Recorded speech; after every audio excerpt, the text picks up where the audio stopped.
Pengantin sang miliarder. Bab 2. Siluman rubah.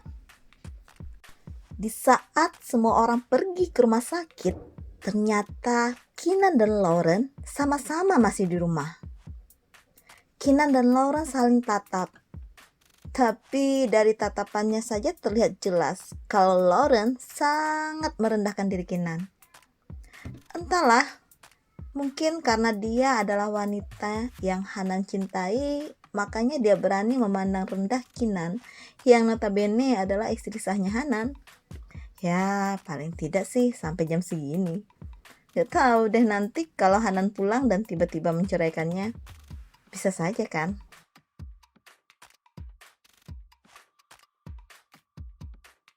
Setelah puas menatap Keenan dengan tatapan yang merendahkan, Lauren pun berjalan mendekat ke arah Keenan duduk.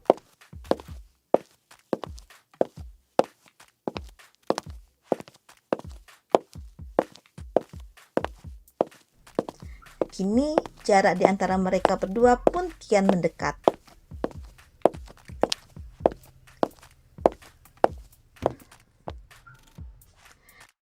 Seulas senyum Lauren berikan kepada Keenan seraya berkata, "Kasian sekali nasibmu. Kalau aku menjadi dirimu, aku sudah pergi di saat semua orang tidak ada seperti saat sekarang ini. Di saat rumah kosong seperti ini. Kau jelas-jelas bukan istri yang dianggap oleh Hanan. Rumah tangga seperti apa yang kau harapkan dari Hanan? Aku sudah tidur dengan Hanan ratusan kali. Kami sudah tinggal serumah semenjak kami kuliah di Amerika. Dan pernikahan ini hanya status saja untuk memperkuat posisiku sebagai wanitanya Hanan. Jadi berhentilah bermimpi. Kau tidak lawan yang sepadan denganku, Keenan." Dengan pongah, Lauren meninggalkan Keenan dan berjalan menuju kamar pengantin Hanan dan Keenan. Dia tentu saja tahu yang mana kamarnya Hanan. Secara, Hanan sudah beberapa kali membawanya untuk menginap di rumah Hanan. "Kau mungkin adalah wanita yang Mas Hanan cintai. Tapi aku adalah istri pilihan orang tuanya dan diakui oleh keluarganya. Meski dia sangat mencintaimu, tapi aku sangat yakin satu-satunya wanita yang akan menjadi istri sahnya Mas Hanan di mata agama dan hukum hanya diriku. Lalu kau, entah apa aku harus menyebut dirimu." Sebenarnya Keenan tidak peduli soal Hanan dan Lauren awalnya. Toh dia juga tidak memiliki perasaan apapun pada Hanan. Tapi setelah melihat tatapan merendahkan dari Lauren padanya tadi, dan ditambah dengan kata-kata yang juga tidak layak keluar dari mulut wanita tanpa status seperti dia ke istri sah seperti dirinya, Keenan terpancing untuk membalas semua perkataan Lauren. "Istri sah? Aku tidak peduli. Asal kau tahu, aku itu hanya ingin hidup bersama Hanan. Menikah sama sekali tidak ada dalam kamusku. Jadi kalau kau ingin menjadi sahnya atau ingin menjadi menantu yang diakui, terserah. Aku tidak peduli.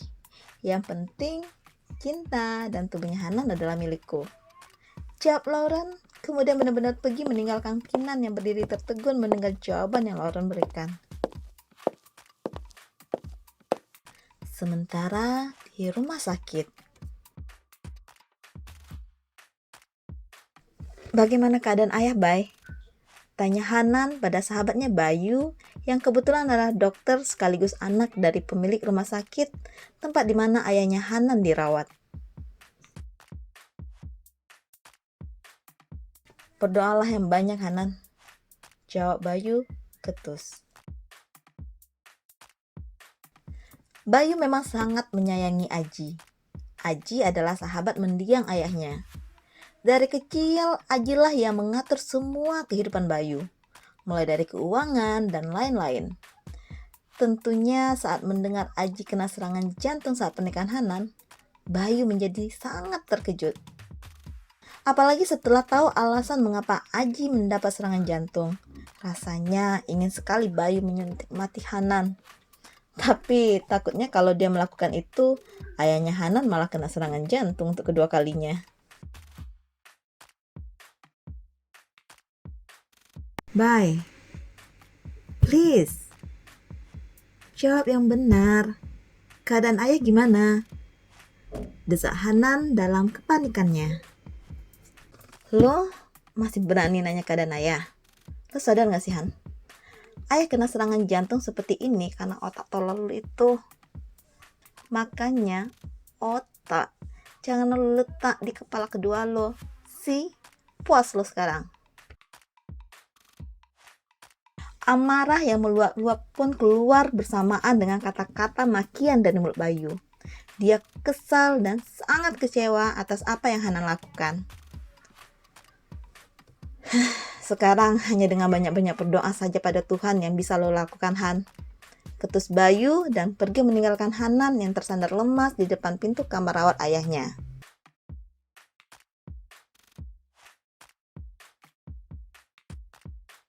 Bayu yang masuk ke dalam ruangan perawatan Aji Kesuma segera menutup pintu itu. Senyuman lebar terlihat di wajah tampannya. Sambil geleng-geleng, Bayu bertepuk tangan pelan.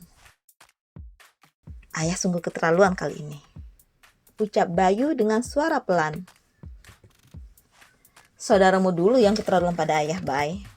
Ayah hanya membalasnya sekaligus mencari cara agar posisi Kinan aman di rumah. Jawab Aji sambil dengan santai memakan buah apel yang dibukakan oleh istrinya. Ayahmu ini kadang-kadang memang tidak terpikirkan seperti apa isi kepalanya oleh ibu. Ibu benar-benar shock saat melihat dia memegang jantungnya. Ibu kira dia kena serangan jantung lagi. Ucap Mulan gemas dengan perbuatan suaminya yang bikin dia sport jantung tadi. Tahu-taunya hanya sandiwara, sambungnya.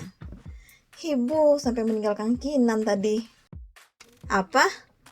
Ibu meninggalkan Kinan? Sebut Aji panik. Dia pun baru ingat akan menantunya itu. Astaga, Kinan ayah, seru Mulan yang juga baru teringat akan Kinan. Padahal tadi dia memegang tangan Kinan. Tapi saat suaminya jatuh pingsan, Mulan buru-buru berlari ke arah suaminya dan meninggalkan Kinan. Aduh, ibu gimana sih? Gimana kalau Kinan kabur setelah Hanan membawa siluman rubah tadi pulang? Gerutu Aji. Ayah juga sih. Siapa suruh pakai pura-pura kena serangan jantung? Ibu kan panik, ayah. Yang ada dalam pikiran ibu ya cuma ayah. Bela Mulan. Ibu dan ayah jangan bertengkar.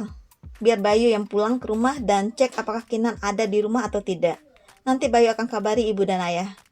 Bayu pun mengusulkan dirinya untuk pergi melihat Kinan ke rumah Hanan. Memangnya kamu tahu yang mana Kinan, Bay? Tanya Mulan. Yang pasti, aku tahu yang mana Lauren. Jadi yang bukan Lauren, pasti Kinan lah. Benar kan, Bu? Tanyanya renyah. Andai saja Hanan setengah dari dirimu, Bay. Penyakit jantung ayah pasti sudah lama hilang. Sela Aji. Bayu kan anak ayah dan ibu juga. Ujar Bayu yang sungguh menyejukkan hati Aji dan Mulan. Sudah, sana kamu pergi lihat Kinan di rumah. Nanti ibu kirimkan fotonya Kinan. Tapi kamu jangan sampai kepincut sama Kinan. Dia itu sudah menjadi istrinya Hanan, ucap Mulan sambil berseloroh. Udah, ibu tenang aja. Bayu mana mungkin suka pada istri saudara Bayu sendiri. Jawab Bayu dalam mode berseloroh. Itu makan apelnya disudahi dong, ayah. Ini pintu mau Bayu buka. Ntar kalau Hanan tiba-tiba masuk gimana? Dah, beresin semuanya. Ingat ya, ayah itu ceritanya sangat lemah saat ini, tegas Bayu. Iya, ayah ingat. Aji buru-buru menghabiskan potongan apel terakhirnya. Dan setelah itu, dia kembali memulai aktingnya.